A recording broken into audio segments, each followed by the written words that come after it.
Depois que o companheiro fala sobre todos esses poderes, né, todas essas funções, né, da literatura que foram sendo reconhecidas em determinados períodos históricos ao longo do tempo, né, ele fala que esse momento, né, que ele escreve o livro, que já é tempo contemporâneo, né, nosso tempo atual, ele acha que já é de novo, né, um tempo de fazer outro elogio da literatura, né, ou seja, de de defendê-la, né, de ataques ou de depreciações que acontecem, na verdade, seja no próprio ambiente escolar, seja no mundo de uma maneira geral, né.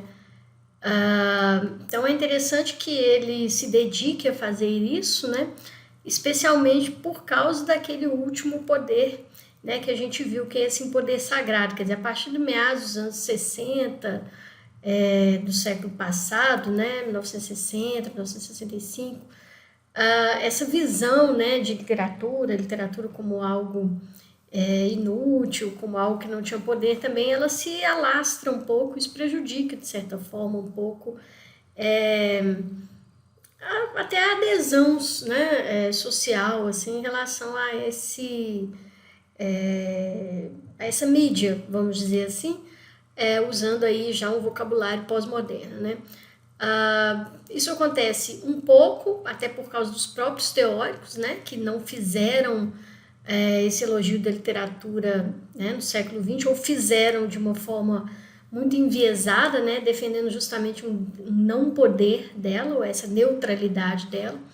Isso é muito radical, muito revolucionário, como eu acabei de falar, mas não é todo mundo que entende, né, justamente porque as pessoas valorizam demais a utilidade e valorizam demais o poder. Então, a simples existência de algo que questione o poder, ou que esteja fora do poder, ou que tente estar fora do poder, né? Porque estar completamente fora do poder é impossível, mas de qualquer maneira, a simples existência de um objeto desse já incomoda, né? Então, de uma maneira geral, várias causas, na verdade, né, provocaram essa depreciação da literatura, e uma delas foi a própria defesa dos teóricos de que ela era neutra, de que não tinha poder, de que não servia para nada, etc. Então, não só os teóricos, muitos poetas e escritores fazem essa defesa também. Então, é muito interessante que isso seja feito, mas ao mesmo tempo é um pouco perverso ou complicado, porque a maioria das pessoas não entende essa radicalidade, digamos assim, ou essa potência revolucionária de questionar o poder na sua própria existência, né? Quer dizer, questionar o poder em si, né? Não sendo poderosa. Então a maioria das pessoas não entende isso e acaba vendo a literatura como algo inútil mesmo, etc. Somado a isso, né, você tem na escola, por exemplo, uma depreciação que é de outra ordem, porque se valoriza demais aspectos pedagógicos, aspectos históricos, sociológicos e tal, e não se defende, por exemplo, a literatura enquanto prazer, né? Então, muitos alunos, né, passam pela escola ouvindo os professores falando tem que ler, tem que ler, tem que ler, né, como se fosse uma obrigação. Isso já, o próprio modo como se fala isso já evita que as pessoas queiram ler, né, porque se eu tenho que fazer alguma coisa, eu não quero fazer. Eu quero fazer porque eu posso, né, então eu posso ler se eu quiser, né, e isso me dá prazer, etc. Então, de acordo com o Compagnon, é ainda um tempo de fazer elogio da literatura, porque de fato, né, ao longo do século XX, primeiro, a defesa mais recente dela, que é essa do não poder, né, ou do impoder, ela foi um pouco complicada, né, para a própria literatura. A escola, por sua vez, defende um poder da literatura que não é, às vezes, interessante para os jovens, né? Que não necessariamente o jovem, a criança, ele quer aprender coisas, né? Ele quer se divertir, ele quer ter prazer. Então, a defesa talvez tivesse que estar no outro lugar. E uma outra coisa também que acontece para que a literatura não seja muito valorizada, né, no nosso tempo presente, no mundo, por exemplo, então há uma depreciação mesmo generalizada, porque de fato ela acabou se tornando com a multiplicação, né, de mídias e de objetos artísticos na contemporaneidade, ela acaba sendo um objeto entre outros, um prazer entre outros, uma coisa entre outros. Então, hoje em dia você tem o cinema, tem a música dentro da sua casa, né? Não é como no século XIX, que você tinha que ir a uma casa de espetáculos, a um teatro, né? Ouvir uma orquestra, ver um show e tal. Você tem a música dentro de casa, você tem música, você tem a internet, você tem o cinema, você tem a série de televisão, né? Que hoje você tem vários canais de streaming, né? E tal. É claro que o Companhão escreve esse livro, isso ainda não existia, mas hoje, cada vez mais, você tem uma série de coisas, né? Você tem Facebook, tem Twitter, tem uma série de redes sociais para se divertir. Então, você tem um universo de mídias, né? Para realmente passar o tempo, para se divertir, para se distrair, para rir, ou às vezes para chorar e tal. Você tem o jornalismo também, milhares de páginas com uma miríade de informações, inclusive algumas páginas que promovem informações falsas.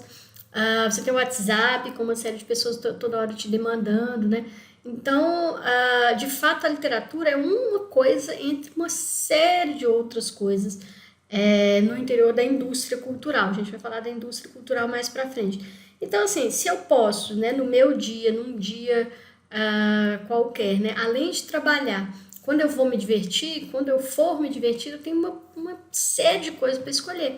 Eu posso ouvir uma música, eu posso ver um filme, eu posso ver 1 ou 2 episódios da minha série, eu posso ler um jornal, eu posso entrar no Twitter, eu posso jogar um joguinho no celular, eu posso ligar para um amigo ou fazer uma chamada de vídeo com ele no WhatsApp, eu posso ler fake news no WhatsApp, eu posso entrar no Facebook, enfim, tem uma série de outras coisas, né? E a literatura é uma delas, né?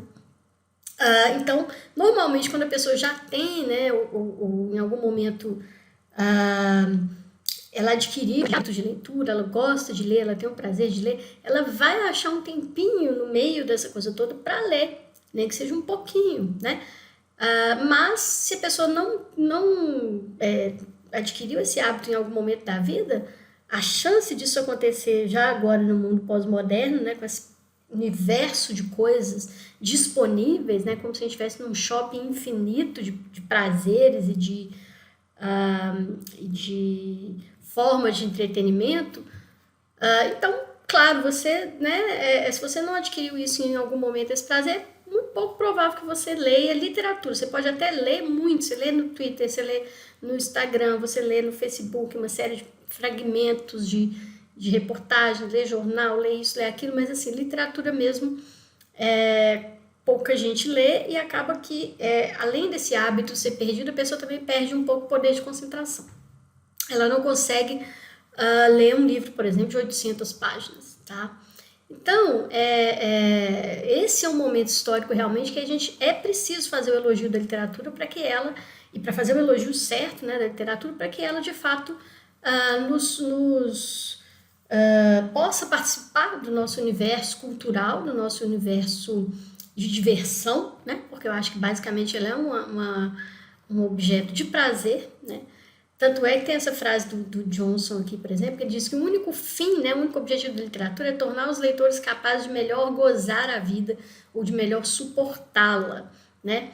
Ou como no caso do T.S. Eliot aqui, né, a cultura, e aí a literatura dentro da cultura, é algo que torna a vida digna de ser vivida, né? Imaginem, por exemplo, nessa pandemia, se a gente não tivesse a possibilidade de ver uma série, de ver um filme, de ouvir uma música, né?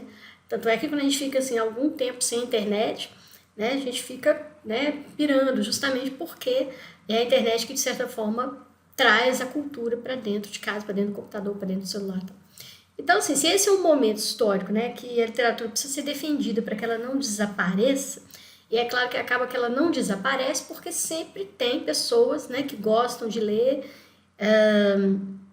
e que se divertem com isso, etc. e tal. Então, quanto mais a gente conseguir ampliar o número de pessoas, né, não que essas pessoas só leiam, elas fazem 1000 outras coisas, mas entre essas coisas elas também leem, né? Então, se a gente aumenta esse número de pessoas, a literatura sempre vai estar presente, né? Então, para o Compagnon, a forma de fazer esse elogio, né, nesse momento em que ela é tão depreciada, né, na escola, no mundo e uma série de outros universos, para ele, né, a forma de defender é dizendo que ela nos ajuda a encontrar com a diferença, com a alteridade, ou seja, ela nos ajuda a ver o outro, esse alter, né, o outro. Essa perspectiva de alteridade é interessante, né? De fato, como eu falei na primeira aula, ela nos ajuda a viajar para outro universo cultural ou espaço-temporal. Eu posso ir para o futuro, posso ir para o passado, eu posso ir para outra sociedade, né? Posso ler literatura, por exemplo, árabe, né? Ou latino-americana, colombiana, eu posso ler a literatura da Finlândia. Então, eu passeio por esses lugares, né? E vejo muitas coisas, então eu encontro com uma série de formas diferentes de pensar, de entender o mundo, outras formas, outras religiosidades, outras formas de espiritualidade, outras formas de ter prazer, né, de se divertir. Então, quando você viaja, normalmente você se espanta, né? Nossa, como as pessoas comem isso? Como que as pessoas gostam desse tipo de música? Como as pessoas gostam desse tipo de roupa? E aí, com o tempo, à medida que você vai viajando muito, você percebe que é isso mesmo, as pessoas são diferentes, gostam de coisas diferentes, né? E aí esse encontro com o diferente fica menos assustador, ele fica menos difícil, né? As pessoas vão ficando mais abertas, né? Quem viaja muito, quem lê muito, normalmente, né? Claro que isso não é uma regra, mas as pessoas ficam mais compassivas, né? E desenvolvem uma ética da liberdade, quer dizer, se eu tenho direito a ser quem eu sou, a ter a minha religião, a ter os meus gostos, a ter os meus prazeres, a ouvir as músicas X ou Y, a me vestir dessa forma, a amar desse jeito, etc., eu também quero que os outros tenham também essa liberdade de escolher o que eles querem ler, o que eles querem ouvir, o que eles querem comer, a forma como eles se divertem, a forma como eles se comunicam, a forma como eles amam, etc, etc. Então, eu entendendo o outro, às vezes nem entendendo, mas simplesmente vendo que ele existe, percebendo que ele existe diferente, de forma muito diferente de mim, e respeitando essa diferença, eu consigo ter mais compaixão, eu consigo ter mais empatia, né? E eu consigo defender a liberdade do outro, não só a minha, né? Então é interessante que o Compagnon, lá no final do texto, ele vai falar, até vou destacar 3 citações interessantes que eu acho que são talvez o centro, né, o núcleo forte desse texto dele. Ele diz, a princípio, o seguinte, que a literatura desconcerta, incomoda, desorienta e desnorteia muito mais do que os discursos filosóficos, sociológicos ou psicológicos. Claro que esses discursos fazem isso, mas a literatura faz isso mais, de acordo com ele, porque ela apela para as emoções e para a empatia. Ou seja, quando você lê um livro, por exemplo, sobre um único judeu, né, que foi perseguido, torturado e morto, por exemplo, na época do nazismo, isso te faz entrar nesse universo e perceber o sofrimento e perceber os horrores do nazismo muito mais fortemente do que quando você lê um livro de história, por exemplo, que diz lá 6 milhões de judeus foram mortos. 6 milhões é um número muito difícil de visualizar, é um número muito abstrato, né? Assim, é um número que você não consegue muito entender o que significa os 6 milhões. É claro que é muito, mas eu não consigo nem visualizar isso.